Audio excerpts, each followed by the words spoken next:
What? This is how you see it? How do you stay sane in all of A this? lot of crying. I think our bodies don't really know the difference. It's the same kind of tension. Action. Bo, go. No. Since I did a lot of independent movies, I always kind of ended up producing them as well. Being discovered, being noticed, being recognized. I think I'm not really good in just sitting around and waiting. Market ourselves more, like as in, hi, here I am. I have made something amazing. And if you start to think like this, oh my God, it's much more beautiful because, you never feel alone and you can always call and you always get help. And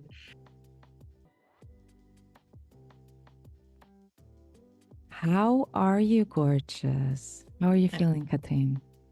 I'm happy to be with you, beautiful girl. How do you feel? Nice, excited, looking forward to our chat.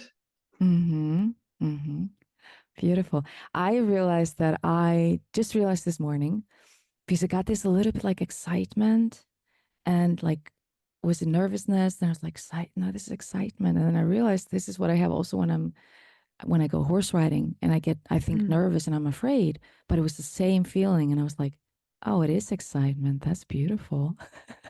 So now I can use that. So that's a good thing. How are you, Valeria?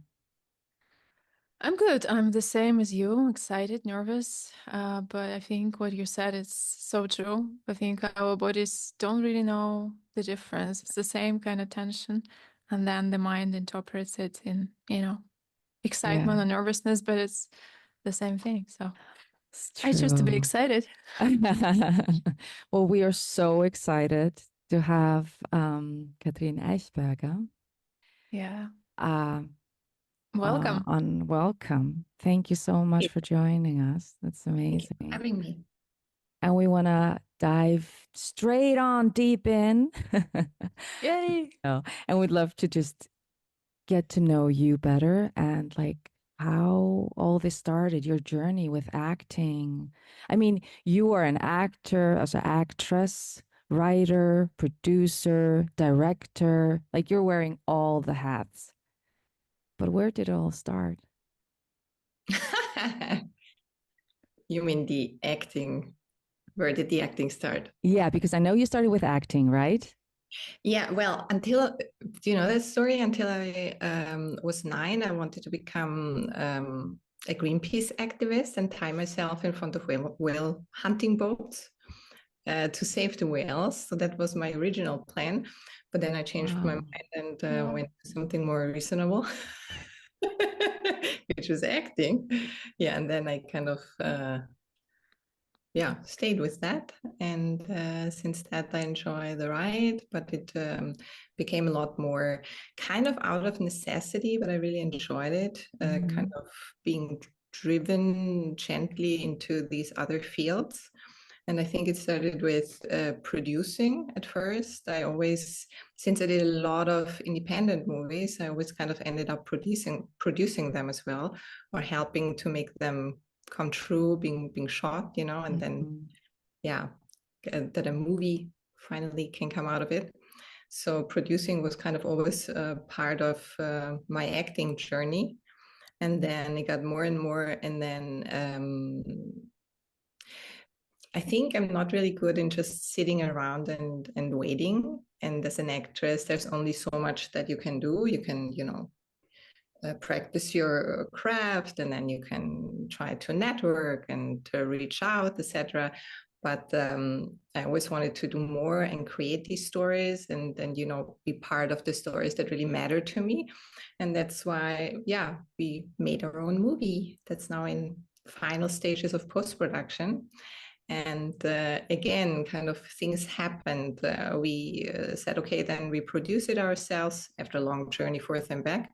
And then we wrote it, of course. Basically, it's a remake. So we rewrote it, which was a huge process. Then the production, and then we ended up directing as well, my partner and I. And I'm happy we did it. It was a crazy ride. but I really enjoyed also every part of it, also the directing part.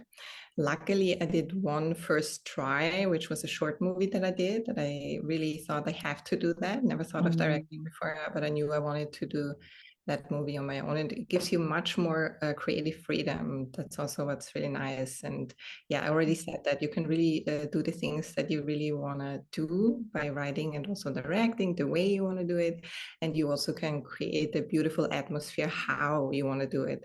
So it's not only what, but it's also the how, and with the people you love, because filmmaking always has this spirit of making movies with friends that I think, or like with your family. It's always everybody wants to do that. And you're like, yeah, let's do that.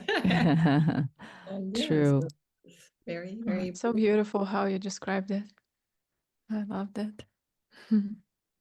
yeah. So the name of your movie is Draußen, die Welt, outside of the world. What this movie means to you personally? Because I know it's based on your personal experience, right? So can you tell us a little bit about that? Yeah, it started 2014. No, 2015. And we saw a movie by a New Yorker independent filmmaker, John Paynes. It's called Stuck. And we have been looking for something that we want to make our own, or, for this story. And we never knew what we should tell, like which story is worth to be told. And back then I didn't have the guts yet to be like, I write my own story. And I was always like, yeah, but is this good enough? And, is this meaningful enough? And then we saw that movie, and it was about a guy who suffers from agoraphobia and can't leave his apartment. And it was so beautifully told and so touching. And it stayed with us. We kind of took it home, and we got friends with the filmmaker. And then about a year later, we asked him if he could take his story and make it our own. And he was really, really sweet and supportive, and said, yeah, sure, go ahead and, have fun and stuff. And then the journey began. And then we started the whole rewriting procedure. We talked, since it's the topic is about agoraphobia, panic attacks, etc. We talked we talked to two therapists that approved our story and said it was okay. And we also talked with a lot of people suffering from that disease.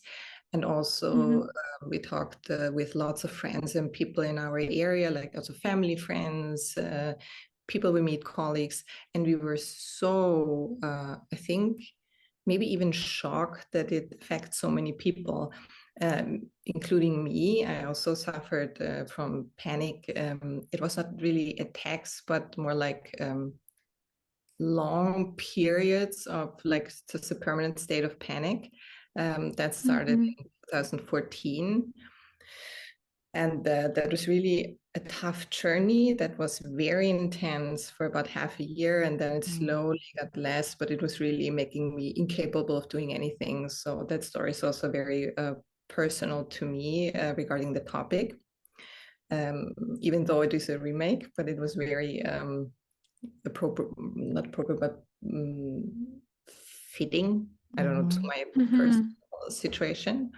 You made it personal, I think. That's the thing. Yeah, that's beautiful. Yeah, that is beautiful.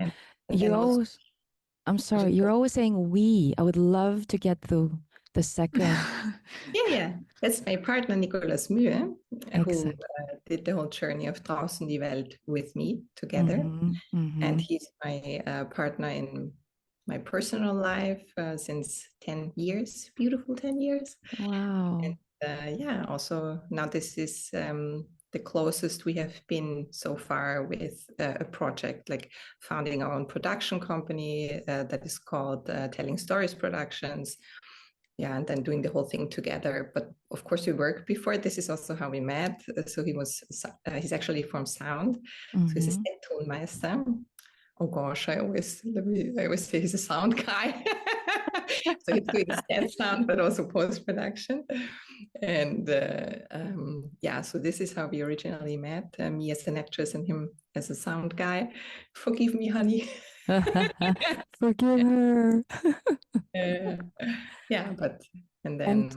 And he also does he also have a personal connection with the theme, with this film? No, he does not. He's not experienced it. He's one of With the another, no, I mean with another that experienced with through another, as in he knows what it. yeah.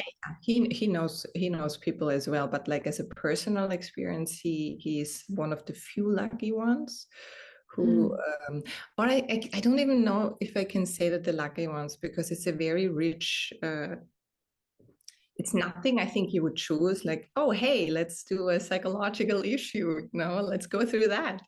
But when you go through it, it's so the experience is just so massive. Also, like what changes within yourself when you go through that, how much it deepens your understanding of the world, and how much more empathy it gives you, and how much, I don't know, it teaches you about yourself and your past and about other people. It's in the end, it is a gift, maybe a not so like comfortable one when you're in it, but still. So I don't know if I can say he's the lucky one, but yeah, he doesn't have it. He didn't experience it personally. But of course, we know loads of people, and people we didn't think who ever had experienced something like that, like panic attacks or even agoraphobia. But then once we started talking about the subject, they were like, yeah, I know that, I have had that. Like, really? Yeah. Or other people like, yeah, I know someone who hasn't left the apartment really for a year, which is what our main character in Draußen, Welt experienced. She hasn't left her apartment for a year. And yeah, so there's so many people and they're not visible. How was it for you personally to talk to these people? Were you doing interviewing yourself? Or did you tap into the healing potential? Was it, was it helpful on your personal journey to make this movie? You mean if the healing process was connected with the interviews and everything? Or deepen because you had already had your healing process, I think, right? Yeah, I mean, it's ongoing because it's still sometimes in and out. It's not so severe anymore, but I still know that it was there, or sometimes it kicks in, but I can deal with it a lot better because I learned many tools.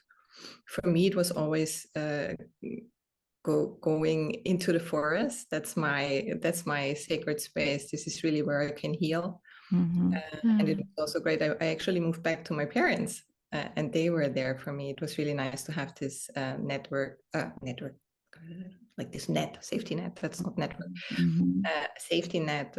People who were there, my partner who was there, and that wasn't very pleasant to be like, yeah, I'm over 30. Let's move back to my parents. I mean, I love being with my parents, but I think it's also society, what society expects from you. Yes. Oh God, it was so necessary. I couldn't have been able to, I think, survive back then without. It is possible, of course, and there are always people. This is also what we want to tell with Draußen, die Welt, that there are always people who want to help and who are there, because you feel so lonely when you're in this thing, in this bubble. But there is this safety net, or there are these people who want to help. There's always somebody, even if you don't expect it from some. But I had my family, I had my friends and my partner. So that was very, I was very lucky to have that opportunity to really heal and learn and practice my tools, etc. A lot of reading also, and then. But you said talking to people who also suffer from agoraphobia and stuff. That was later. I think I couldn't have confronted myself with others that have this severe issue. But it was very nice when I was more stable and feeling better to hear that there are others. To hear that, oh my God, I'm not alone. Oh my God, it's so many people. It's almost everybody, so when you look at the numbers and stuff, it's so many. When you say everybody and look at the numbers, what are the numbers? Because I don't the know. Numbers from agoraphobia, like the official numbers, because I think most of them, not nobody, but many. I also didn't go and got official therapy because I wanted to choose my own path. I had a different approach, but I think there are many people still not talking about it. And so these official numbers, that we got are also very old. What we found is from 2017, and it said that 4% of the whole world population suffers from agoraphobia at least once in their lifetime. 4%. 4%, but agoraphobia, and I don't know, it's really hard to find also numbers. We did a lot of research, but sometimes they're old, and then of course we had Corona in between, so I guess it's even more that affected a lot, I think. Interesting now after Corona, after the COVID, wow. how it's going to be. It's much more. I'm sure it's higher. No, but I mean, 4%, and again, I mean, where are these numbers raised? You know, like I don't know if it's like 4% of the world population, but I'm not sure if they also raise it the same way in, let's say, Africa or China or Russia. You know, it's like, where do we have these numbers from? Probably from Europe and the States, and then they just put it on the world. I don't know. This is just something I come up with, but 4% is still a lot for only agoraphobia, which is the Eurozone, the Eurozone, where we use the euro. So it's massive. You just imagine how many people these are. Yeah. So Valeria and I, we haven't seen the film, obviously, because it is in the festival circuit, and so that's normal. But we saw the trailer. We were lucky enough. It's still not out there, yet we were lucky enough to get that one. Thank you so much. Sneak peek. And it is, when I watched it, I didn't know what to say afterwards. It was just visually so stunning. At the same time, this emotional, intense journey. And I would love to talk to you about, like, how did you prepare for it? Like, what was your vision for your film from the beginning on? So we started we started to see it as a chamber play, because originally we wanted to do it ourselves, and we thought, oh, it's nice, you know, something little doable, and then and then it was this back and forth. Oh, let's not minimalize ourselves also with the writing and stuff. Let's just, you know, go where it leads us. And then we had so many other layers that came to it. Yeah, but we also want to have it visually interesting. So we added these nightmare scenes, and they're in these really beautiful, stunning locations that we were lucky at. And then we had this collaboration with a lovely designer, a friend of mine. He's called Uwe von Uwe, and he supported us with these beautiful, gorgeous robes that we got, like dresses. And so it got a lot, you know, bigger, and they were like, oh, maybe we should get a production company. But then, again, that didn't work out, also because of COVID was one reason, and then, you know, crisis and everything else that happened and still happened, still happening. And then again, we do it ourselves. Oh shit, no, it's not only a chamber play. So Nikolas and I were like, yeah, but, you know, we wrote it that way. Let's see how we can make it come reality. But, you know, that's how it started, a chamber play. But then we had many more layers. And then we also, also in the original, it was already humor, but we had humor in it, which was important to us, not just a tragedy, but like a dramedy, also comedy, which life is, I think. It's never only drama, never only comedy. So true. Nope. And then so we had these side stories that we added, for example, cupcakes, but again, always trying to have it visually interesting and cute. To give it some more colors. I think that was important to us. And these nightmare layers, they're also especially important for me, because I do have nightmares a lot, very vividly. And they really lead into these other dimensions, which are many times not so comfortable, but they're interesting. You know, they give you much more freedom also for storytelling, for colors, for costumes, for scenarios. This is where you can really paint, I think.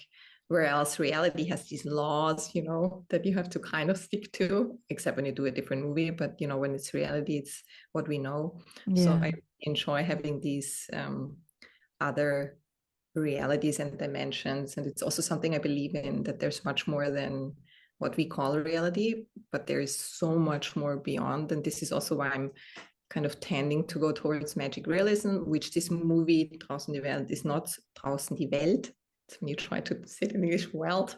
It's the world outside.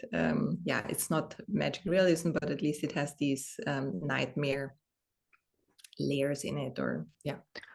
It's interesting because that's immediately what came to mind yesterday when I watched the trailer. I didn't expect it to be this. Also the genre, I was like, yeah, it's comedic, it's drama, definitely, but it's something else. There's like an element of it being, as Eva put it, visually striking. And I think that's, yeah, magical realism. Interesting. That's a genre we experimented with as well. Oh, yay, a lot. Yes. But yeah, speaking about your creative process, do you envision the scenes as a director? Do you envision the scenes in your mind? Do you draw them? Do you come up with like vision board, mood board? Or do you watch a lot of cinema and trying to find references? How does this, how do you bring your vision into real life? Like, how do you put it all together? I think I did it all because, since I was starting, you always hear that, you need this and then you need this. For example, with my short movie, The Origin, I only had this picture in my mind, or like, this image of this woman dressed in a costume of the Dia de los Muertos, but almost like a creature like that. And I always had this vision, and then the story kind of evolved around it. And then I just had these images. It was nothing like super creative. Many things for me is very emotional. Like I have these feelings, but also have these visions, but combined with these feelings, and that's how it starts. And for Draußen die Welt, since it was this very strong and intense collaboration with Nikolas, we had to see how we find a common ground, which meant a lot of friction also, but it's nice because then something different can, develop out of it. And so what we did, again, since we wrote it also, and there was a lot of writing, like for years and years and years, we also had these visions in our heads, and then we talked about it a lot, and then there was interest in so many things that came into it, and then, we had also these ingredients being added with, we found this design, or we found these locations and stuff, and yet when we, by the way, since you said if I make a mood board, I really suck at mood boards. It's horrible. So it's like I tried also, but that I'm not sure if the DP can actually do something like that. Okay. So, I know this pain. I don't know. But then what we did was we went through the whole movie and recorded every scene, which was very efficient. Not efficient. No, efficient is the wrong word. We really didn't have time. Our DP said, "Oh, we're going to do that." And it was actually a nightmare because it was like, oh my God, there's so many things to do. And it's like, I don't know, 3 or 2 weeks before shooting, we go through the whole movie and we do it. But that was so important because we had so different pictures in our mind. That's the thing. So we were like, okay, we do, this, then what? This is how you see it?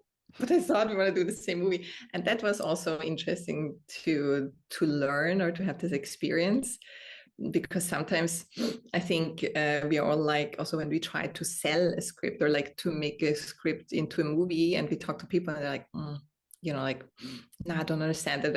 I don't see that. And we're like, why? And then we experienced it with our baby that we have been working on for so long. And that was interesting. Like, okay.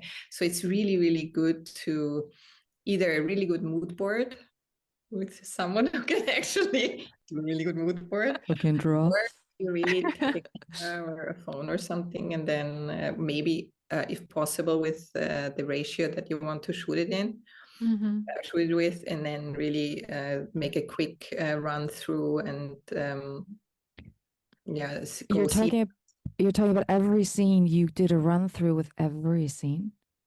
Yeah, kind of, as many as possible, at least with myself, like a quick thing, and then you take screenshots out of these tiny movies that we did, and then we thought, okay, how do we want to shoot it, which angle, which different perspectives, how can we edit it, can we edit that, That's amazing. That's an That's amazing like a idea. pre-visualization, yes. Excuse me, I need to get a tissue. No worries. No problem. You talked about you had been working on it for years. How long is that? Like what? So 2015, we watched this original movie that ours is based on. Mhm. And then about a year later, 2000, end of 2015, 2016, something, that's when it really started, that we sat down and started first to translate it into German without AI. Mhm. Didn't recommend for a whole script anyway, but yeah, and then changed it, and there was a lot to change actually, because I mean in the original there was a guy playing the lead, and then now it was me playing the lead in our movie, and then there is also a lover involved, and that was hilarious. And in the original, the lover was a woman, and she just came to kind of, there's this guy in this apartment always available, so she comes and she's like, it gets her pleasure when she wants it. And Oh, when you turn that story, like it's a woman in the apartment, and the guy just, comes and gets, you cannot tell that. Yes, like, it has a very bad connotation. that's different. but when it's the other way around, you're like, oh, that's kind of cool. Yeah, so we changed that storyline, and then we cut. It was also like Erzähler. What's that in English? Like Yeah, did they have like a voiceover? kind of a Like voiceover. Someone at some parts was telling the stories, like just that was okay. So there were the things narrator. The narrator, yeah. Yeah, narrator, I think, yeah. So that we changed and a lot more, but yeah, still the basis is still with this therapy also, yeah, how it evolves. And Isn't that interesting how today, like we all, when he said it was a guy in the apartment and a woman walked in and it was like she could just come and, have fun when she wanted. And we were like, ooh. And then he said it's the woman stuck in the apartment. The guy just comes and takes it when you know what I mean? And we were like, yeah. I mean, double standards works both ways. Exactly. Honestly. To be honest, it does. But on the other hand, it's just been, it does. So it was an interesting thing. Maybe it's because what we know, and we're also prejudiced. Yeah, I don't know. What we know, what's in society, so kind of widespread, like, or how we perceive it, maybe guys, going and the women suffering. Yeah. Maybe not anymore, but, and that's why we're like, no. Yeah. Well, we still have areas, or you still have in the world, Yeah. countries where this really is an issue. So yes, True. it is an issue.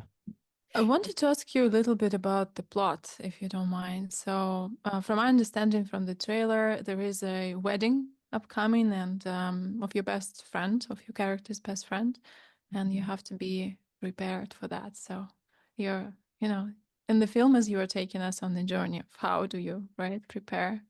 How do you find the relief to be able to go to the friend's wedding?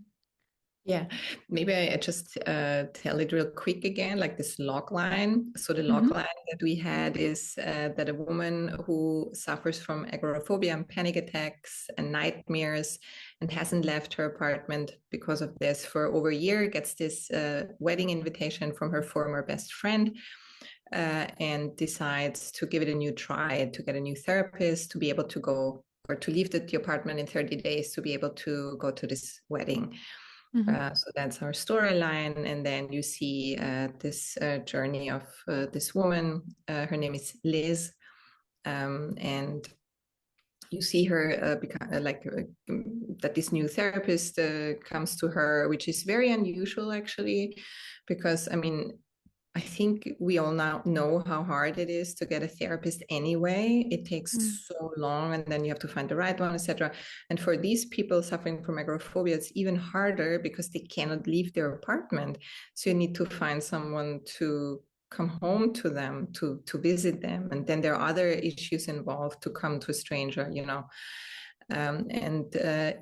there were, so we did the research on that as well. There were some at least initiatives also from the Charité that they had therapists being sent to these people, because usually how it was is that they had to take medicine to be calm enough to go to this therapy. But then you can imagine, Yeah.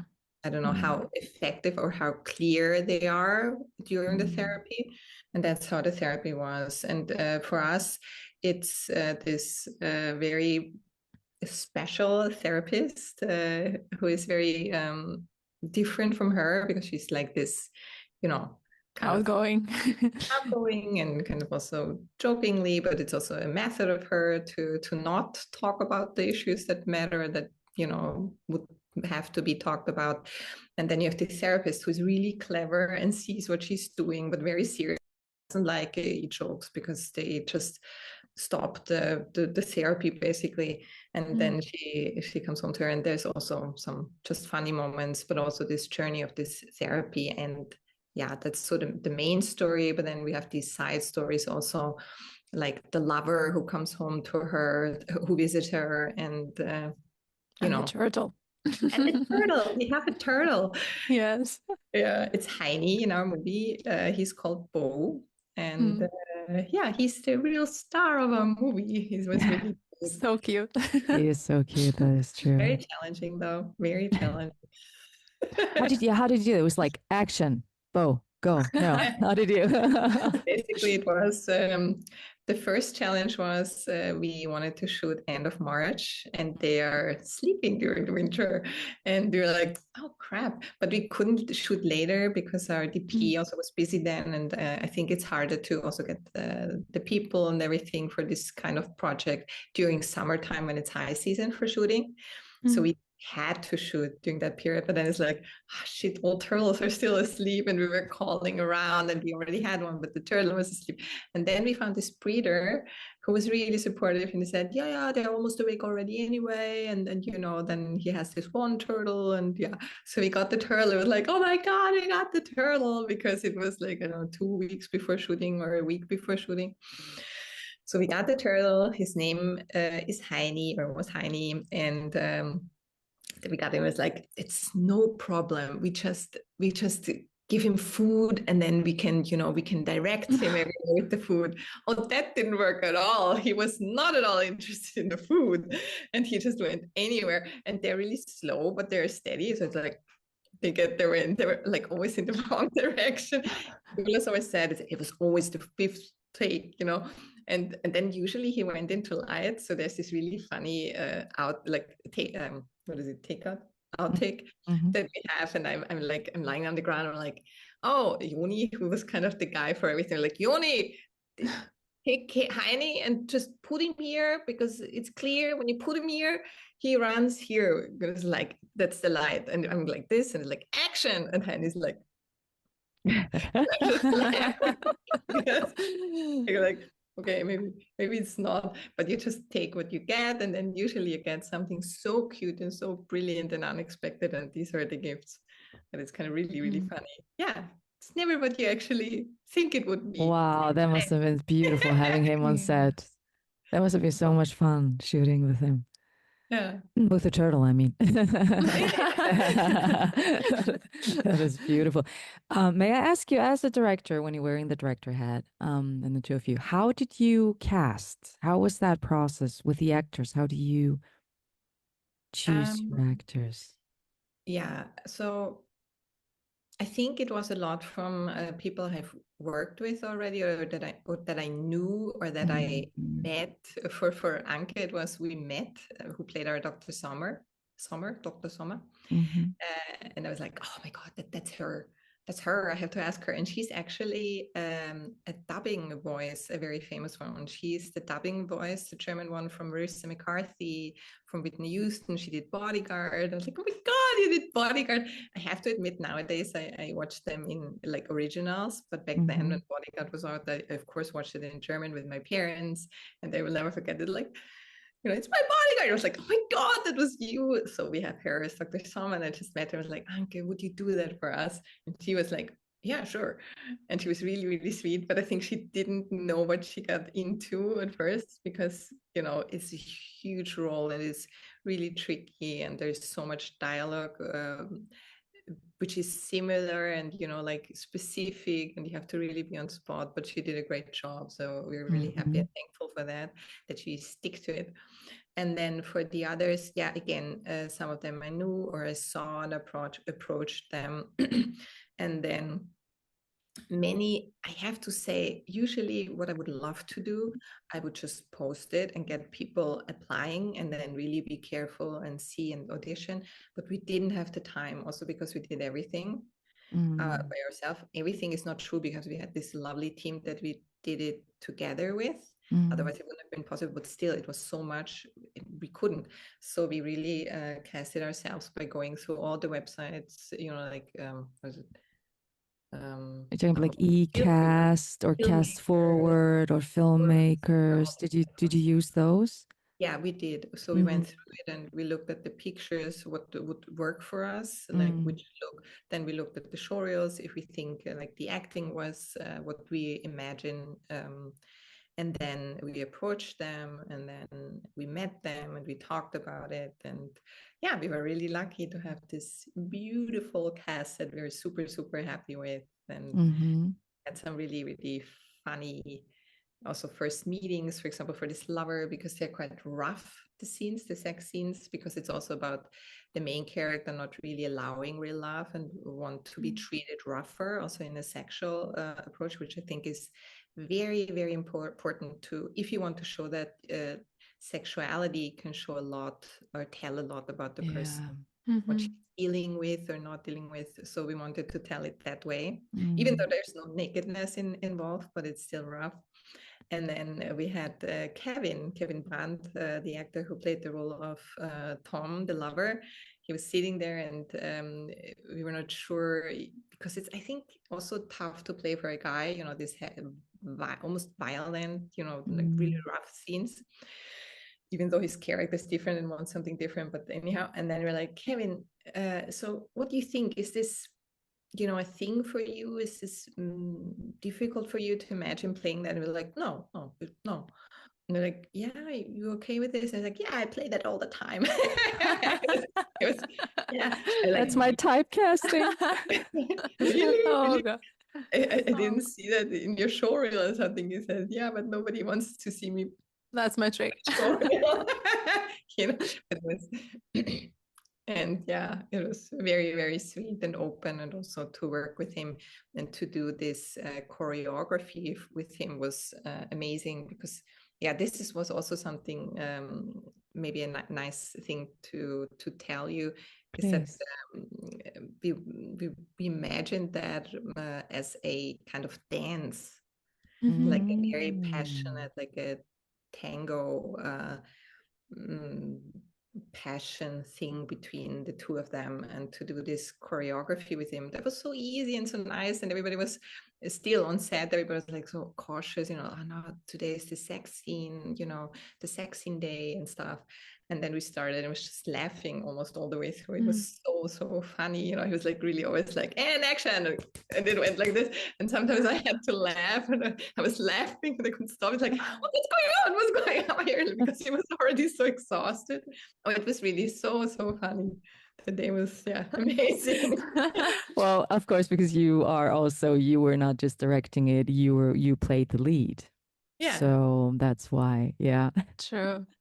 Oh, for a second I forgot. I was like, did you do the chemistry test with an actress? And then Eva brought this up. I was like, yeah, she was the actress. I was like, oh, what I was thinking about. Played the lead. Was right away. Played the lead, directed, co-directed with your partner. Yeah. Yeah, and I have to say, yeah. Please do. Yeah. Tell us about that. So much, you can stop me. No. We don't want you to talk. But yeah, you can talk about that, the co-directing. How was that? How was it for you to be the lead? You were the leading actress and then co-directing with your partner. I am immensely grateful that I did everything as a like together with my partner, because I cannot imagine having it done by my own. Alone, with all the hats that we were wearing. Also, as a first time feature, it was really I think generally, I really like having someone that I trust, also behind the screen to give me feedback also on the acting. Because what we did a lot of preparation. That was really key. So we talked about everything. We were clear about everything. And we did rehearsals with the actors, and then on set, you shoot, and then of course many things can come up that you didn't think about and that just happened and that change everything. But still we had this plan, and Nico is wonderful with sticking to the plan, really going to do the plan. And because I'm more like, oh, I have a new idea, oh, let's do this, like I'm like this is like, no, we have this plan. And that's also essential. But it's also nice because we have these two parts that kind of enrich each other, but still to have that cooperation is really essential. But then how it was for me, I think but we knew that it wouldn't be possible. It would have been nice if I would have had the chance to look at the screen every time, for example, to do a replay, to see it, and then, but that wasn't possible always because of time. But I think since there was also such a long preparation, including the writing, the interviews, blah, blah, blah, I was also very clear and well prepared for the role, and I kind of knew her in and out. Like I knew everything about her, and also the relations and the connections, and and her backstory and everything. So it was okay. But yeah, to have so many departments, it's tricky with the producing, and also the producing, the costume, the directing and the acting, and yeah, but I like it. I also really like it. I enjoy it. I'm quite quick also with my acting. It's not like, oh, give me 10 minutes, I need to, but it's like I'm quite fast, which is an advantage, which I think is not for every actor, for every method. I think some need more time, but this is how we could do it because of the time pressure that we had. Yeah, I think it was because also as you said, you had lived, you've been writing it, you were prepared as the actor who should just take that role. You were prepared. You knew her life in and out, right? So that made it more easy. You talked about the producing part, and we would love to learn from you. Yes. As much as we can. I am an actor producer myself, as you know. How was that for you? A huge challenge. It's kind of, you approach this, and for me it was like, oh my God, I don't know how to do that. It's so huge, and it's so many people involved, and so many locations and everything, and so many things to think about.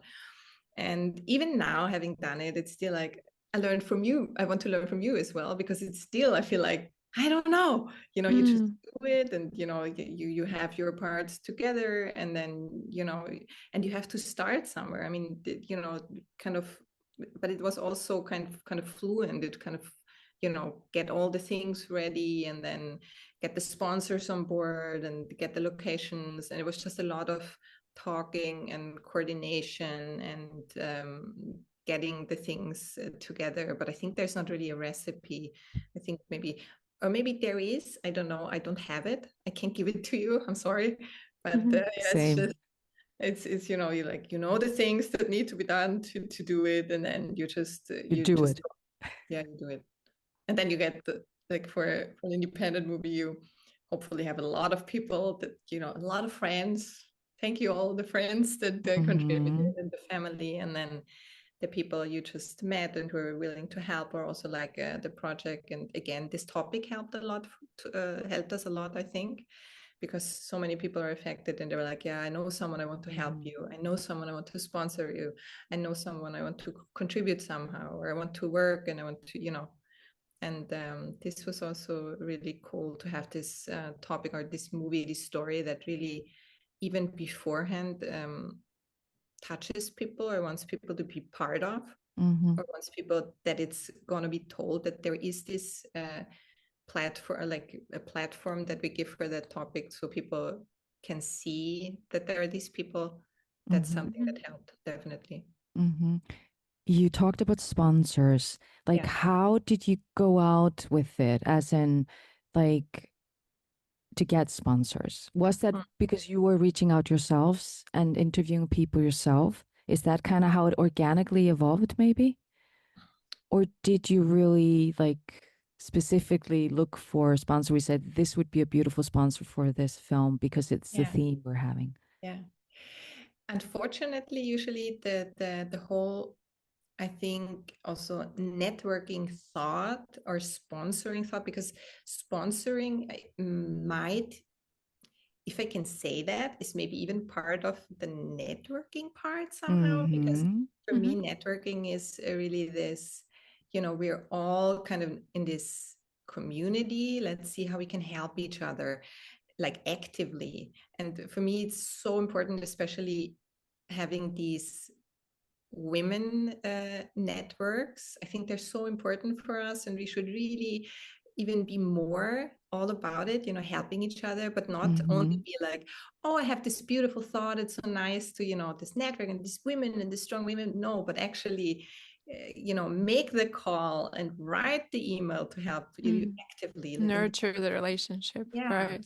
Yes. But not only not to the other woman, but you hear something like, oh, I have this idea, I could call this person or that person. You always know someone.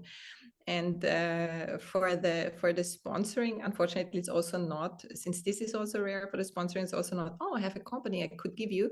No, it's really the active approach that I think everybody needs to do to get these supporters. But then there are many, especially when it's about something they have or produce or can give.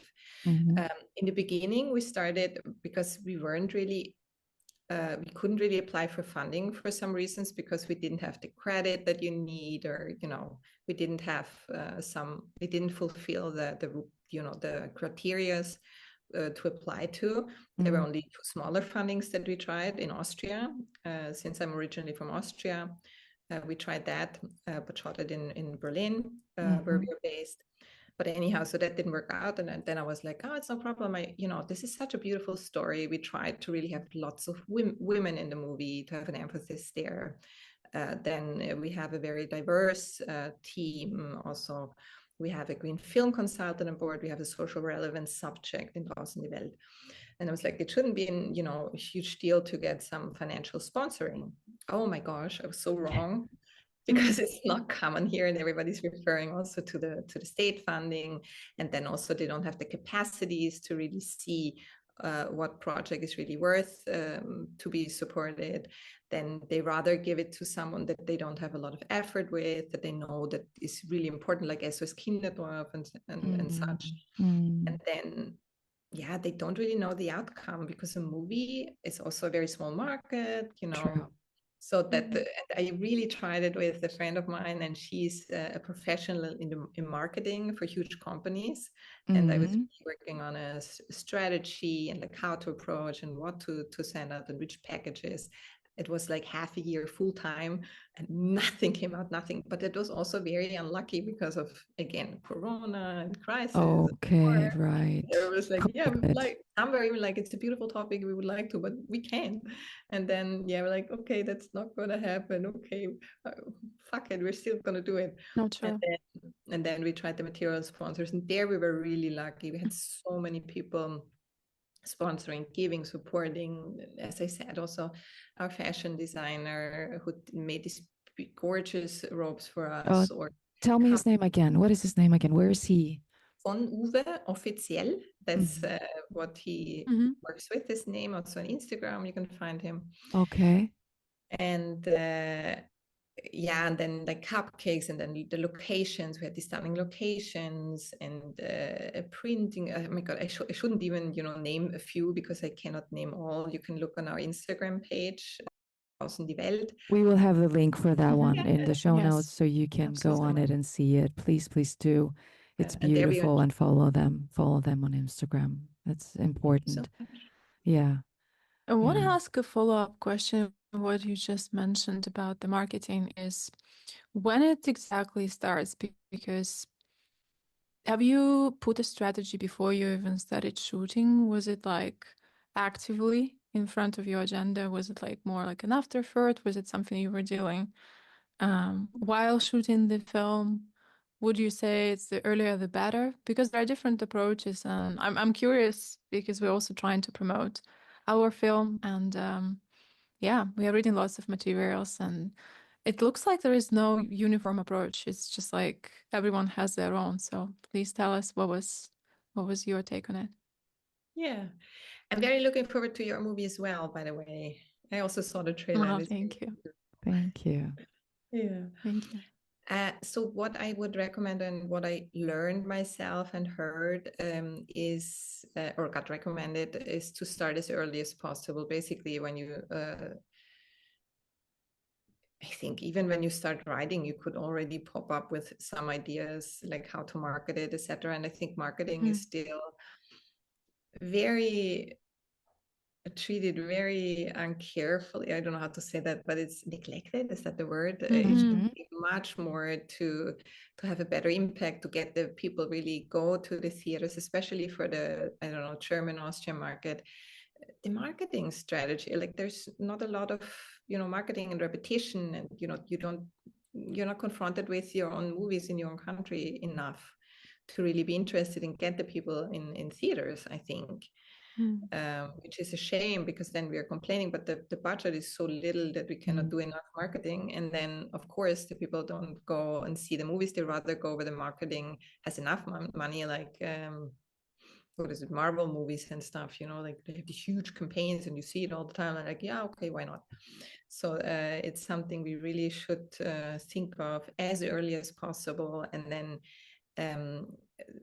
try to find niches or ways that are maybe not so expensive, but create to start a community. And I'm saying that, but I'm also like not the pro, but I like do my best. But also what I hear from companies who do marketing and stuff, or distributors, I was so surprised to hear how little the strategies are sometimes, how tiny steps you take and how much effort it actually is. That's amazing. And that's, yeah, still looking for a distributor, because it's like, oh my god, not this as well. And it's like huge. So when you talk about the steps, you're talking about as in the whole, when you're marketing, are you talking about that, what you need to have, like, or what do you mean exactly? Which steps are you talking about? The little steps are, for example, like this one spot, for example, and then the director, producer, etc., go there and talk to the people, and then go to this institution and talk there, or to this school, or then be at this local I don't know, event or something, or then like these tiny things. Because I think when we think of marketing, we always think of, or at least I thought of, like posters, like social media. Yes, posters, and then your trailer in like every theater, and but no, it's like these tiny steps, and it's so much work, and it's so much love also that you can put into it. So where we're getting there is what you're saying, and what I'm hearing is, and that is the important thing in the film industry, in the independent market. It is this connecting with the people, going out there, talking about your film, as you said, going maybe when the theme allows it, depends on what it is. You said like schools, because there are a lot of teenagers that maybe have this and they think they're not normal. And going there and talking to them, this is all a part of a marketing strategy. And I think that's, something that I wouldn't have thought of before I started. I would be like, same, like poster, online, all the online platforms, make sure that is working. But it is this personal connection, which is the networking. Networking, some people say like networking is can have a negative, connotation to it, but it's not about going out there and say like, hi, this is what I have, buy it. Networking is really like on the heart level, connecting with people, honestly connecting. That is That is the beauty of it. And as you say, it's a lot of work. It is a lot of work. Have you done any of that? Have you, as it yet, Valeria talked about it, and I was like, right, you are very active on your Instagram page, which is really lovely. As I said, we will have that in the post notes. So you all, please, our beautiful listeners, click on all the information. It's very exciting to see what Katrine is doing. But Yes. yeah, how do you, because you're very active on Instagram. Yeah. So the thing is, it has several reasons to have that. First of all, it's a platform where we put the information so that they're also that you have access to the information, which is also important. I think, again, what I learned for applying or for submitting to festivals, so they see that they have a legitimate partner, and there it's not that an independent filmmaker goes there and be like, make me famous, or like, because that they also doing their share and trying to reach the people. This is also why we're super happy for everybody supporting by following, by liking, by interacting, by sharing, also to grow the community, to have a bigger outreach, but also unfortunately to raise also the numbers of the followers, which is nowadays important. So that's the thing. But you said about this thing I'm doing. I'm not doing it alone. I have a wonderful partner. Her name is Anemone Geisler, and she's our head of social media marketing. And she's doing a brilliant job. So basically, we're doing it a little bit together, but she does all the designs and the drawings and the art and, the posting. So she's really our genius, and I love her dearly. Amazing job, girl. Amazing job. Yes. She's really doing a great job. And then we're also lucky to have a wonderful supporter, a marketing firm in Austria. It's called Well Known Communications, and they have a focus on actually health issues, like health and all these companies that have this topic. But they also jumped on our project in a quite early stage, also through a posting on a women network platform. They approached us and were like, hey, if you can help, and we were so thankful for that. And they went with us on the way and did what they already could even before the marketing, helped us with some Photoshop and stuff. Really sweet. We very much appreciate. And now we start, and they also delivered a post each week with the content for psychological diseases and, background knowledge about that. And now we start approaching, media, like print media, etc. Like it's an early campaign that we start, and we'll see if that works.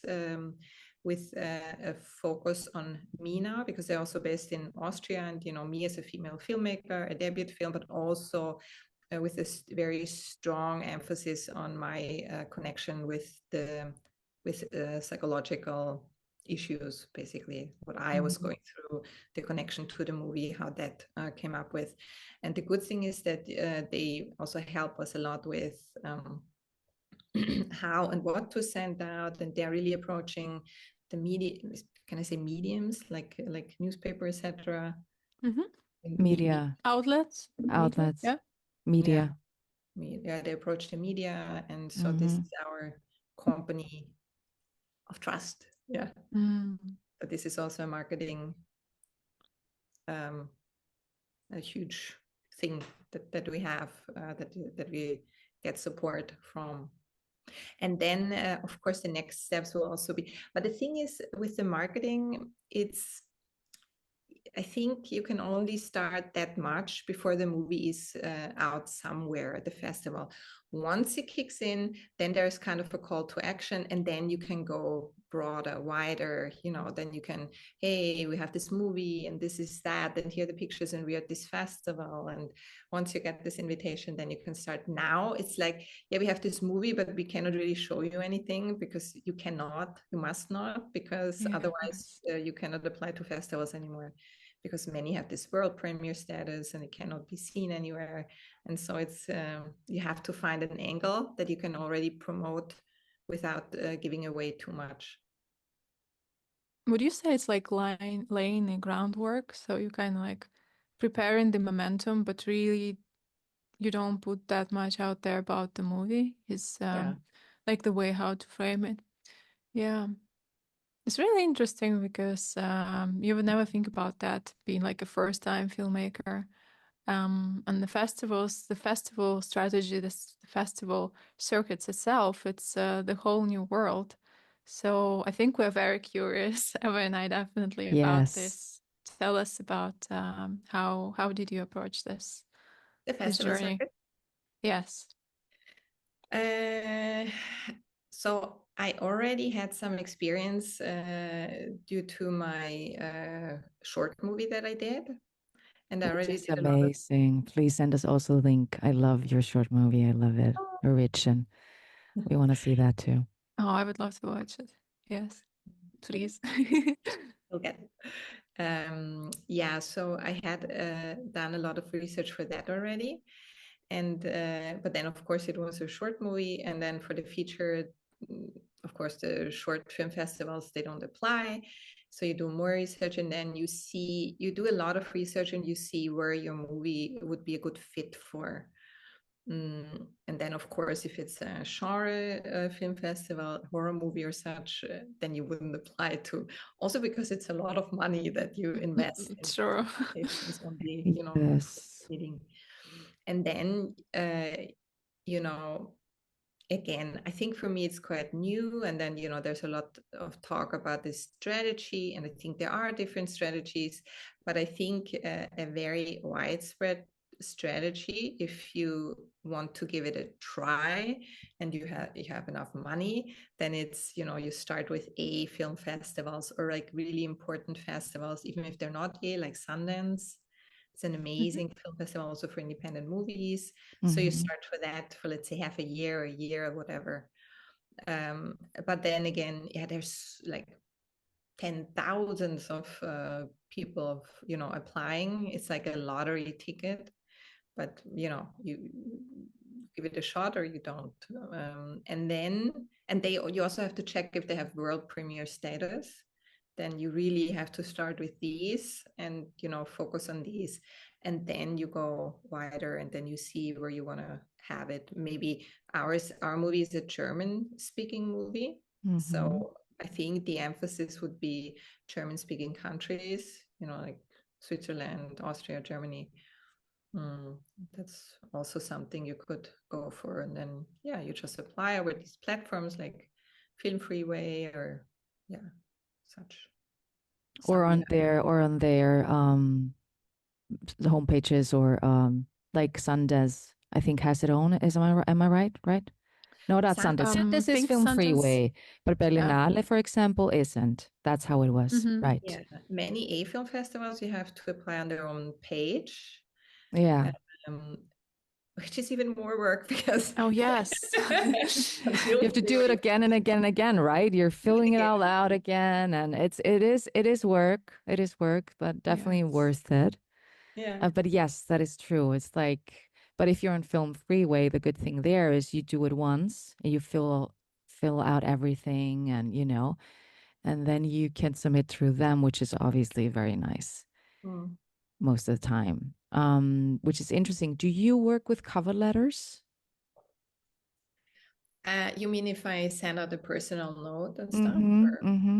I do. Again, something I picked up is that you apply and then you write an email. Hey, it's me, it's Katrine. I have this movie, it's Draußen die Welt, and I just applied, and maybe give some tiny additional information. Then a couple of weeks later, you can, send a follow-up email. If that's the thing that actually works, I don't know, but that's at least something also I think nice again for this relationship building, showing that you're interested. Also follow them on their platform, maybe comment on their platform and stuff. Again, the interaction. Can I ask you, you mean you send an email, not the because like on FilmFreeway, for example, there is this automatic thing that pops up when you are submitting your the application with the movie, and you can attach the cover letter, but you kind of go the step ahead and you're actually reaching out them, right, on the email. And Really? Is there a chance to no. add a cover letter? I didn't see that. Yes, there is. Yes. It's right before you submit. So basically you choose the festival, you already have pre-prepared your application and everything. So you click submit, then you choose the categories and everything, you answer some like tiny questions, and then it goes into the payment. And before that you have an option to attach a cover letter. But I think yeah, being that there are so many submissions, the question is, would they even bother looking? I personally prefer to write a cover letter, but I prefer to do it like kind of couple lines. And there's so much discussion online on like Reddit and different forums and websites that some people think it's a waste of time. Some people think it's something to add like a personal touch. So it's it's interesting to hear your take. Yeah. Again, I don't know. I don't know what's, I think there is no right or wrong. There's just your personal decision and approach to it. So yeah, I would totally go for it if I feel that's the thing to do. Yeah, that's something I think. I don't know. I mean, it just makes me feel better when I'm doing this. And then, but I mean, also if we're thinking, if it were I and it was my film festival, and you get a personal note, it's nice. You know what I mean? There are days maybe where they don't have time to read it, but there are some that maybe do read it. It's nice. Mm. It's nice to get to know the person, or just even if it's just a short thing, like, or I even think mentioning like the connection between you and that film festival. Like as, for Yeah. example, in Iceland, if that we say, okay, the leading actress in our film is Icelandic, and as I am Icelandic, and that you just talk about that. I think it never hurts. If you have the time, do take the time. I think it's a good thing. And I also love what happened here is like us just talking about this and brainstorming. And that's also how you learn, like, from each other. Oh yeah, definitely. Thanks. I now know about the cover letter. Exactly. And that's a good thing. That's a good thing. That's exactly what we want with this, is that just to start these conversations and give you a platform, because Draußen die Welt, I think this is a film that everyone should see, even if you have nothing to do with, like, you don't have it or the illness. Which you call it? You call it Agoraphobia. agoraphobia. I thank God do not have that. Yet I know of people that do. And I think it's something, it's beautiful to just be aware of it. And it can even help you just to understand the others better and what they're going through. That's true. For agoraphobia, there are many nuances also. I Mm, mean, it's fear of not being able to go out, but also, I mean, this is more an extreme thing, if you really haven't left your apartment forever. mm, But then there are people who cannot take public transport or some because, they're so scared of these public places and to lose control and stuff. And even I think in like bad times, or like when you feel really bad, we all have these tendencies, you cannot go out, or you're really scared of going out. So I think somehow it's quite relatable for many, I think, even if you don't have a severe form. yeah, it's like a lot of nuance, but also I think it's about empathy. We're all different, and also we have different conditions, but I think different people experience different conditions in different ways, different levels of intensity. So yeah, I think I'd say it's the film for everyone to. Yes, I think so too. It's really for everyone to watch. How do you perceive that? I mean, because nowadays it seems so normal to talk about these issues, and everybody is like, oh, you can talk about this, it's so common. But is it really? I mean, how do you experience it? Do you think that there is still a lot of like stigma around it, or what is your What I mean, does it think? both. I think there's stigma because everybody is supposed to work, not like literally, but also like to function Mm. in everyday's life, and then you cannot see it. So it's like, you know, even if you have a bad day or something, like still, I mean, I got that once. I was like, oh my God. And it's like, still, but you said that yesterday. I'm like, yeah, Mm. I mean, you know, a psychological issue is like, next day it's gone. And, you know, I don't know. So it is the stigma of not working, but also that people don't talk about it. They just don't. And we found that out during these talks that we had with friends and everybody that were like really like close friends. I'm like, really? Wow. Yeah, I do think there's still a stigma. And I think the stigma is it's easy to talk about it if it's not involving you. It's Mm. easy to go like, oh yeah, da da da, you know what I mean? Or maybe in close where you're talking to friends or something. But I know of even younger people that um don't want to talk about it because they don't want to be get a stamp. They don't want to be seen as that. And they're starting off into their life and they're, you know, and they so there is, and that's why I think this film is so important. And yes, we're different. We talk about things way much more and blah, blah, blah. That is true. We're very open. We try to be, we want to be inclusive. We want to, you know, which is important to me and us too. Yet at the same time, there's so much out there. There is, and we don't know of it. Like I do not know what this, I can imagine it and I've known of it, but I'm very, very excited about your film to see it from your point of view and to learn and just to dive into that world emotionally to understand it better. That's my take on it. Thank you. Yeah, I think awareness is very important, but I tend to say that there are a lot of words that are overused because even if there is awareness, but on a certain topic or variety of topics, it's also a personal choice of each person to kind of like connect to this experience or not. So some people, they are, you know, they cannot probably relate or they choose not to relate because they're going for something else, for example. And that's also totally understandable. But for me on my journey, I find that I'm very empathetic, kind of even to the point where I can merge with the other person experience. I don't know if it's like a creative side of me or if it's something in me, like the person who went through its own hell or kind of like still going and that connects to this in the other person, kind of see this.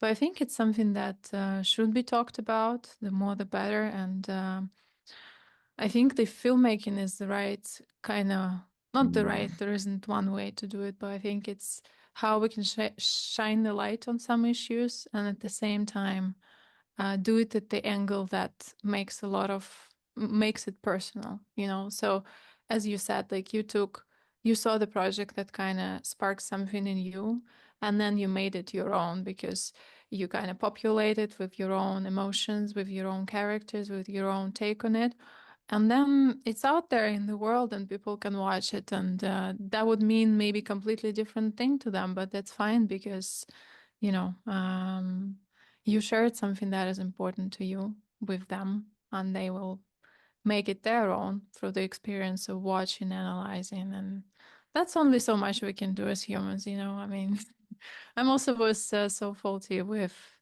kind of thinking that you can change the world earlier in my life, and you can absolutely, but it's the tiny steps that matters, and yeah.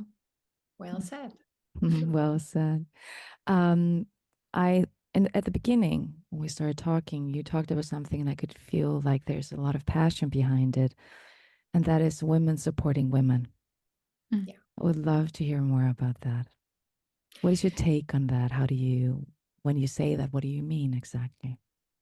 Well, I think we should just create more. I think I already said that it's about this creation of helping each other, like a very helpful and very friendly way of, you know, approaching each other, because there's still I don't know how to put that. I think guys are very good at it because they go and Mhm. take a beer or something, and women are much more, they didn't learn that so much in this like really connecting and then, helping each other up. And I think that's where we can aim for, like there's enough for everything. And then there's always the things that sometimes we hear that it's not so nice, women are like, I don't know if it's because we haven't learned it yet, but I think this is where we can really dive into to be even more supportive and like really actively supportive, like, the sisters network. Yeah, yeah. And what would that look like for you, for example? What would be, you know, That would be like picking up the phone and like talking to each other, sharing things, giving advice on personal experience for a project or something. What you said, you learn from what I say, but I also learn from hearing what you say, and hearing your experiencing, sharing experiences. But then again, also actively, like if you hear someone, say something, for me, immediately something pops up, someone I know that could help. And then really actively write the email and reach out to someone else, or like call the person and stuff, like really this active thing. But also provide opportunities for women, like in movies we're still so underrepresented in front and behind the camera. Also, when women, the older they get, the less there are there. And I love, for example, what Kate Winslet says, or Emma Thompson and stuff, that it's not all about beauty and stuff, and that women actually get more beautiful. And why is it always, guys that you say, are they getting more charismatic or stuff? I think we we're are. like old wine, like when it gets, Of course. we just get more gorgeous Yes. and yummy and beautiful as we age. Just saying. So yeah, so that's what you're talking about. So when you're talking about like in the film industry, is this not seeing each other as, opposites or concurrents, like as in we that we work together when, Valeria comes to me or Katrine comes to me, and I then think of someone that I then actively reach out. Like Katrine is doing a film and she needs something that I then even actively not just tell her the name, but maybe myself even reach out to that human being in the film industry and say, hey, I have a friend and a female filmmaker that is, working on this and this. Is that what you're talking about, right? Yeah, exactly. And that's also what what we are doing and try to do also with our team. And this is not all women, but it's, again, it's this film family. And that also shouldn't happen, because sometimes you have these tendencies, guys, like, no. But in the end, and we also saw, it was very funny. We went to this talk once, and it was again about how many women are in the industry, and, how many last year were in this position, this. And then you have red for the women and blue for the guys, much more. Then you have this gray section, and it's, also not so much, it's where both diverse groups. Okay. yeah. And the women are like, God, that can't be true. Are you kidding me? What the fuck? So many years and still, and the guys, yeah, but I mean, of course they also want to work. And nobody's talking about this gray area. Actually, I have to give that credit to Nikolas. He said, because I was also sitting there, I was like, and then he said, yeah, but what about the gray area? It's about, the two being together. There's room for everybody. And I think that's also a nice approach. And then coming back to this supporting thing. So we did it with the whole crew, obviously, because everybody contributed, and you made the calls, and we connected the people, and we could do something for someone, I don't know, to get a job and to get an agent and stuff. And it's also nothing that you can promise, but it's, doable, because what I said, everybody knows someone that can help somehow. And it's really like this. And if you start to think like this, oh my God, it's much more beautiful, because, you never feel alone, and you can always call, and you always get help. And it's no guarantee, but it already feels so warm and so nice if somebody is like, yeah, sure, I know this person, let me call. And then even if it doesn't work, I'm like, yeah, but thank you, that was, so cool. And that's nice to have this family and not think about the things that divide us. And that's always like this. It's not like,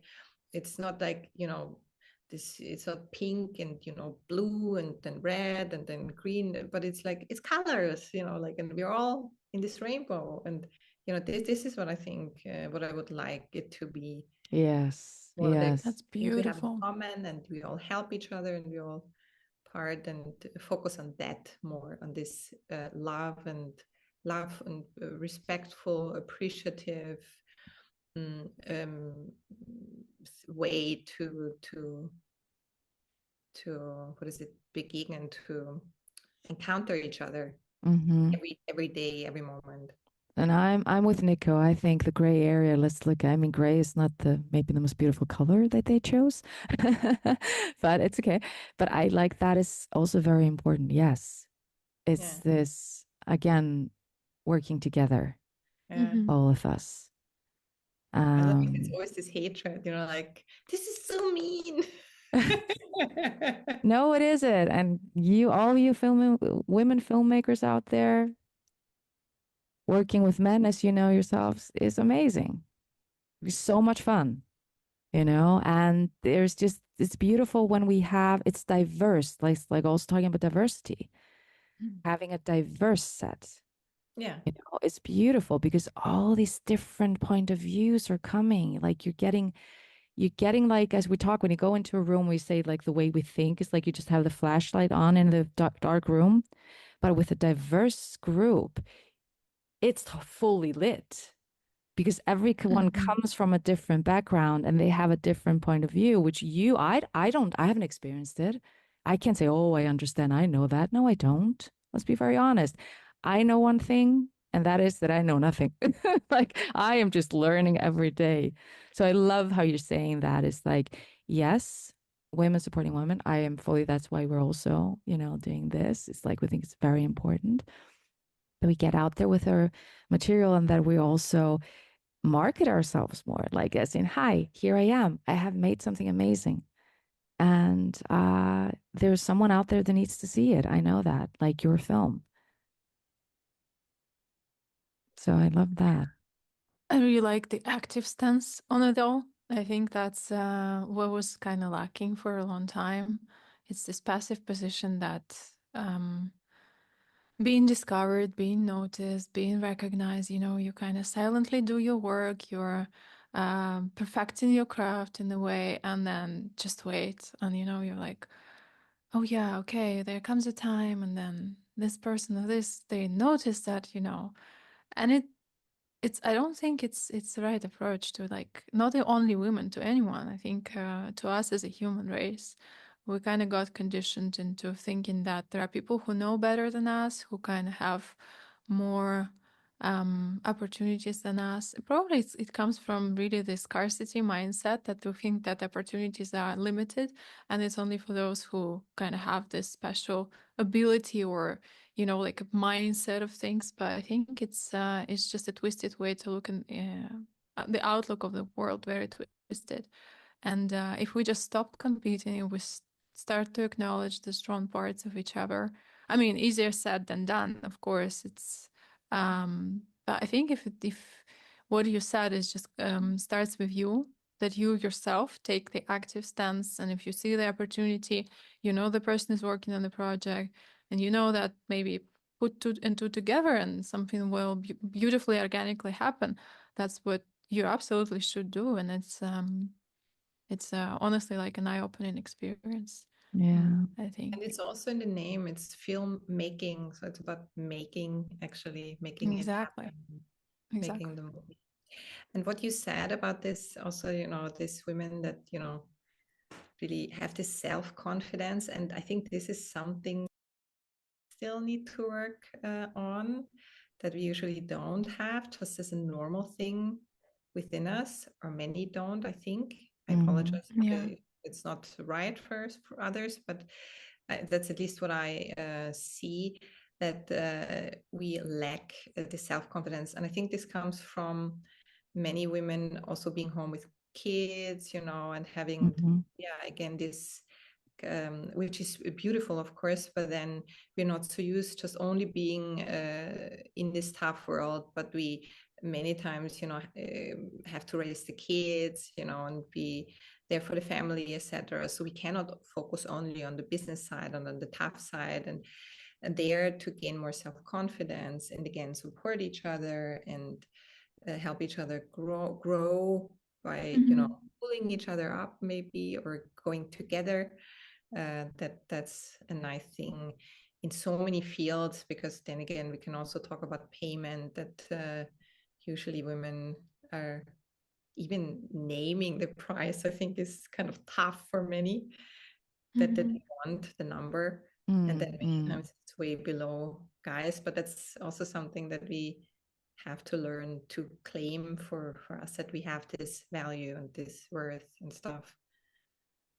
I heard this very funny thing about from actually a politician that I know, who wrote her her thesis on women in leading positions, and she talked to a CEO, and he told her that usually when you promote a guy, the first question would be, what do I earn? Like, how much salary do I get? And the women always ask, yeah, but what do I need to know? What do I need to, what do I need to have as a competence for that? Am I good enough again? I thought this was very, so true. Yeah. So this was Listen, very I have a background in corporate world, and I talk to a lot of HRs, and they all say, like, if you have, like the job description, and there are like 8 competencies that you should have, or, it's not like you have to, it's just like should or would be an advantage if you have them. And you have like a girl and a guy, and then the girl would probably have like 6 she won't apply because she doesn't have the other, and the guy would have like 3, and he would be, yeah, I got this. Obviously, it's stereotypical, doesn't apply to all people, but I think it's pretty legit. I mean, she's been working in the industry for a long, long time, so she knows what she's talking about.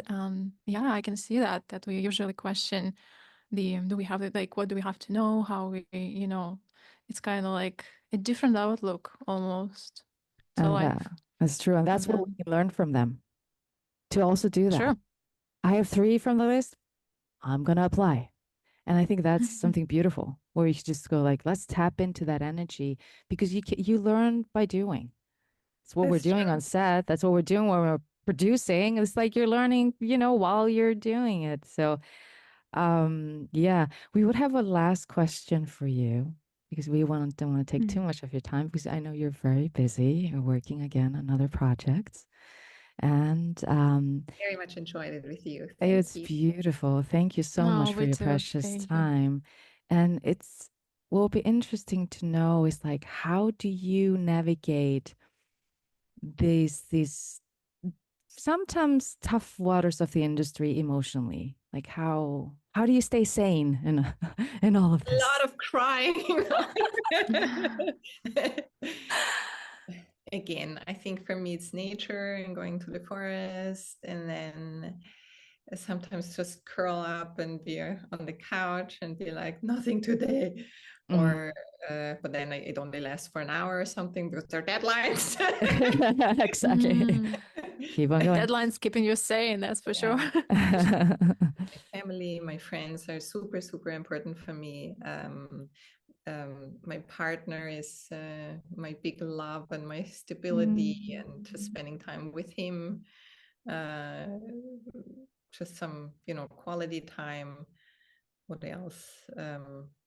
Yeah, just I think it's very important to find your little islands or your niches in between, and not be like, I once heard from a friend of mine, and she said, yeah, I think next November I have, free time again. And like, oh my God, you cannot do that. And this is, to have your, maybe even every day.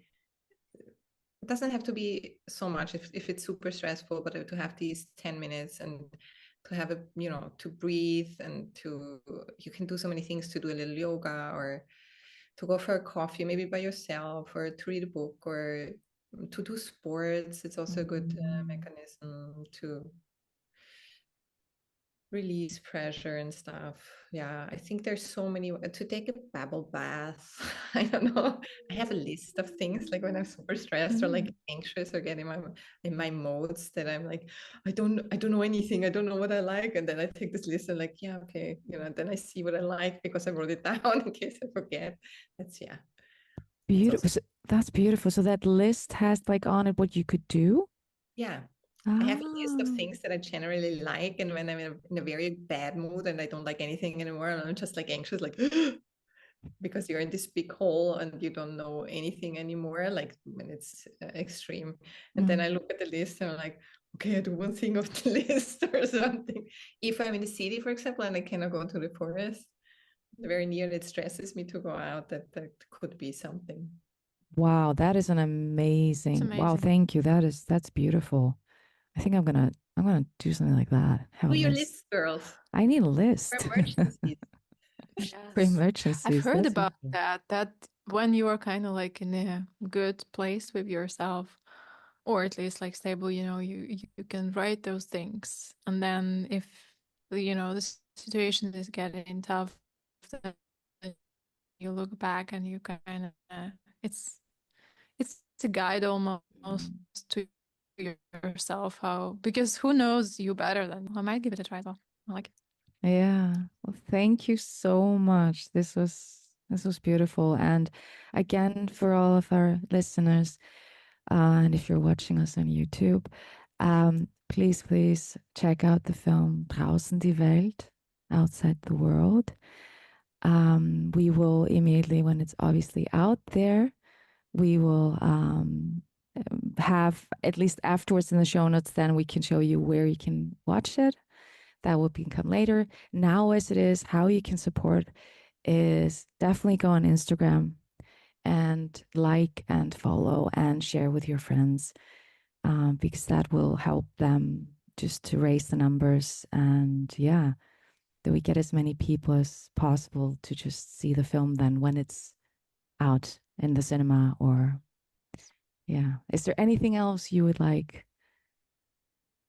to say or something? Oh, I just wanted to say thank you for creating this beautiful space and for this very warm atmosphere, and for creating this platform for everybody you invite here. Thank you. I really feel very comfortable. It was really beautiful to share my passion and to talk about our heart project. And I very appreciate being here with you. Thank you. Thank you so much. Thank you. It was a pleasure. And if anyone has questions to us or to Katrine, please write them, and we'll make sure that we pass on to Katrine. Or if it's like a nice note as well, we love this it's as well. It's a love note. We will pass it on. Nice 5-star reviews and stuff. Yes, everything you do. Yeah, exactly. It's 5-star reviews and Instagram, and like and follow. Please do that. Thank you. I meant to your podcast. Thank you. Our podcast. Oh my God. Yes. See, that's why we're doing this. Thank you so much, gorgeous. Yes, please leave 5-star reviews here wherever it streams. Thank you. That is so kind. Thank you. Yes. Thank you so much. Yes, please, guys, do like and follow us. Yes, also us. See, that's what we're working on. Self-marketing. Self-marketing it is. Thank you.